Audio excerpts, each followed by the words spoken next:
They like you. I reckon. We'll see what after this. How they feel. This is my friend Michael Azerrad. He edits he's the editor of a website I write for sometimes. I see familiar faces. I write for a website called thetalkhouse.com. It's musicians reviewing music. And he wrote a great book called Our Band Could Be Your Life about music in the 80s, the development of the punks. I mean, a lot of bands I listen to. If you haven't read his book, Our Band Could Be Your Life, check it out. It's awesome. He's a great dude, and he actually looks like an author. So I feel a little bit more distinguished up here with him. I feel pretty distinguished with you here, Randy, too, because I think you're a great author as well. Oh, thank you. I don't know, a couple of years ago, I wrote a piece for Revolver, a profile of Lamb of God, and I walked around Richmond with Randy, and we walked into a bookstore, and he knew all the books in the store, and the people who worked there knew him by name, and he talked a lot about books, and I just kind of made a mental note of that, like, wow, this guy's, he's a hard rocker, but yeah, I was going to say bookish, I wasn't going to say nerd, but I thought, well, this guy's a book guy. And then when this talk house started, I thought, I was starting to think of musicians who could write, and I had never read anything that Randy wrote, but I knew he could write because he thinks, clearly thinks a lot about writing because he reads so much. So I invited him, and the writing was really, really good. And then he told me that he was writing this book, and I got really excited because, like, wow, I knew that was going to be really good, and it turned out great. So congratulations on that. Thank you. Some of you have bought it. I wouldn't be here if I didn't think the book was excellent. It's really, really good. I hope you all buy it. It's a great read. It's funny though because it's not, it's written by a rock musician, but it's not a rock book, really, is it? No. I own lots of rock books, and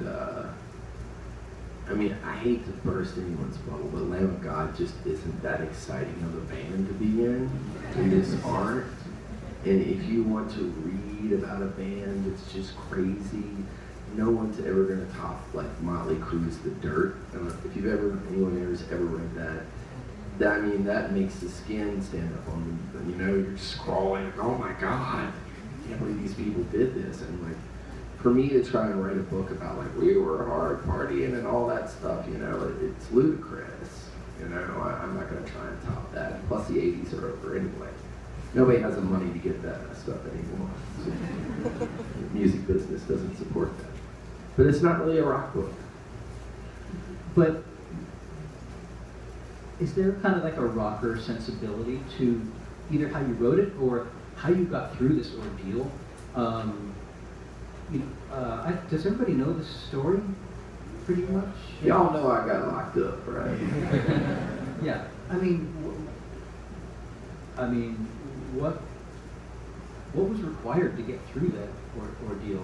One thing I noticed, and I'll just preface this by saying, humor seems to be a big part of it. Huge.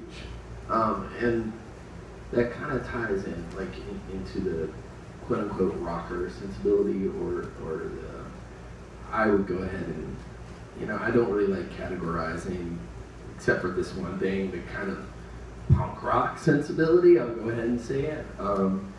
I don't, I haven't throughout my adult life, or my young life, or currently now, my old man life, I've never lived in opulent splendor or anything. I've always lived very cheaply, very simply. I can get by without much. My expectations are low, sometimes too low and things. So I think going to prison and sitting in there, I was able to deal with things a little bit better than maybe someone who had never wanted for anything. I didn't come from it's not like The Jerk or anything, like a poor coal miner family or whatever. I didn't grow up like that. I always had foodie, but I didn't grow up in a rich family or anything. And I lived in a long series of punk houses that were infested with lots of different vermin. And, body parasites and things like that. And when you live in a house called Dirtbag Manor for a while, willingly, you actually pay rent there, and everybody there is strung out on heroin, or there's mountains of beer cans, and all you can do is just sit there and laugh at how crappy your life is, because, well, I mean, you've made it that way, so you have no choice but to laugh. That kind of like self-deprecating humor served me in prison, you know, and through the whole ordeal. So yeah, so punk rock is a good preparation for imprisonment. Yeah. So buy your Sex Pistol records now. You could withstand anything. Yeah. Well, yeah, Mike Watt always talked about jamming econo. Sounds like you jammed econo. You lived an economical life. Yeah, dude, we didn't hatch out of a rock star egg, you know? We lived in, like, none of us had any money, except for our drummer, Chris, who somehow always had money. I hated him because of it. I never liked him either. Yes. So what made you think that you could write a book? Like, how did you find it in yourself, and how did you start writing? Like, what was the, you know, it's so hard, it's easy to keep these things going, but it's so hard to start.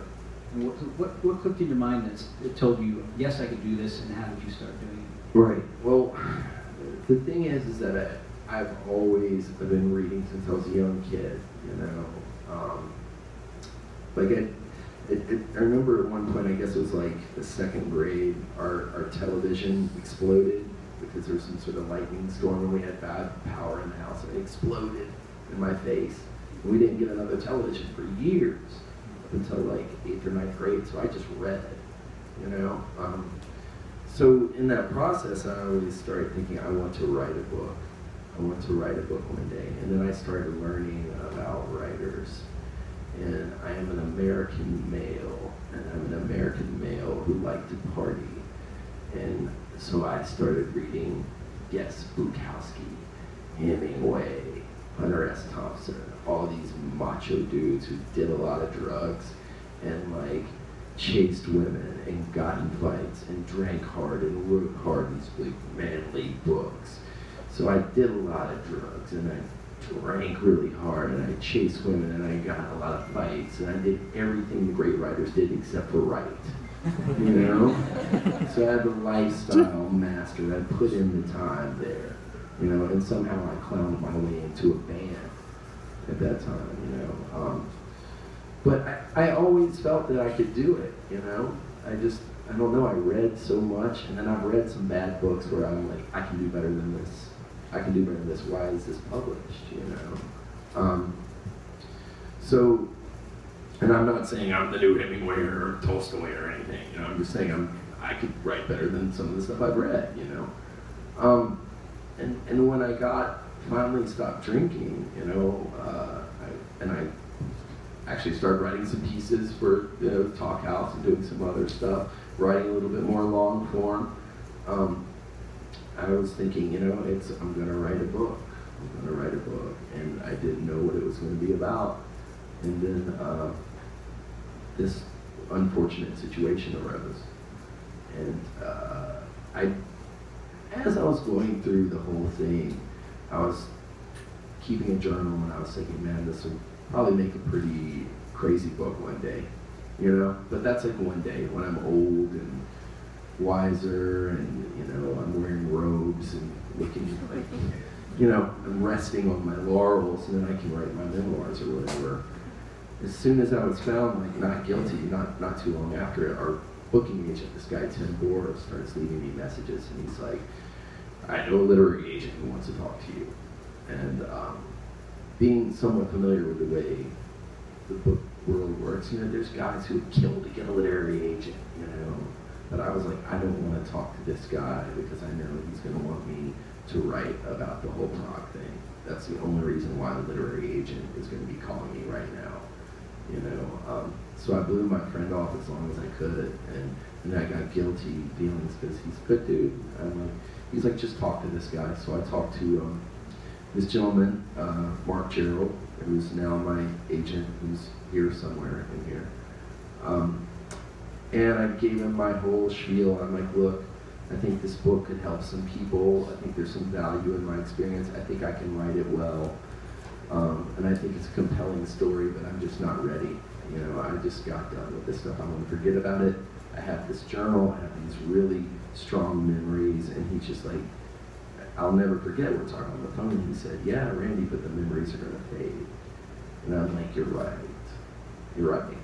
And it was such a weird, bizarre place to be in that I wanted to capture it while the memories were as fresh as possible. Because in the book, I want the person to feel like they're there with me.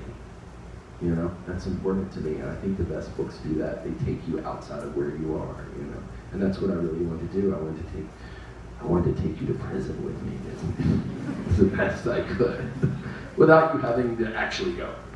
So that's how, like, I was convinced to write it. I didn't want to write it at first. I wanted to write it eventually, in some far nebulous future time.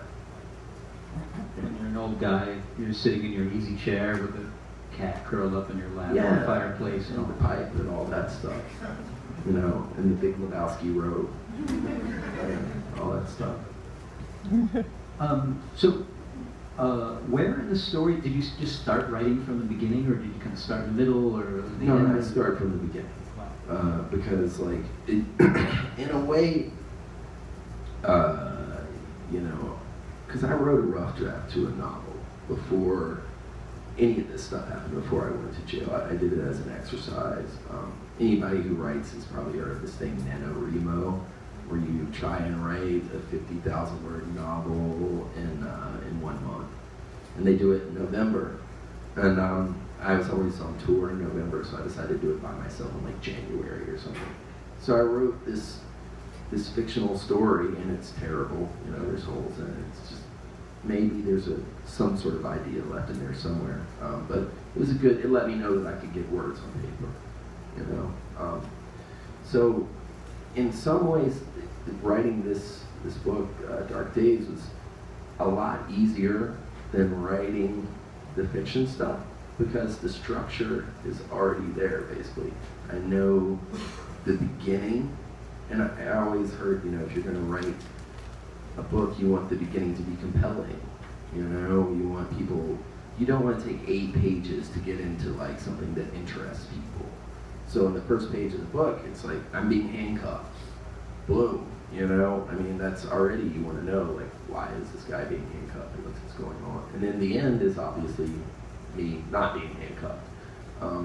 So I knew, yeah, yes, I knew that I just had to get from A to B, and I kind of, you know, I knew what happened. I knew the whole process. So in a way, the structure was provided to me, and that makes it easier than fiction. But at the same time, it made it more difficult because I couldn't deviate to make things more interesting. I tried to be very, very honest in the book. I didn't embellish. You know, it was weird enough as it was. And also, I could not only just deviate to make things more interesting, a lot of crappy stuff happens in that book, and I couldn't, like, suddenly develop the ability to fly out of the story or something. I don't like this, you know, and I'm going to get in my car and drive away. I had to stay with the story. So, I mean, the structure of the book was kind of provided by the tragic events that precipitated it.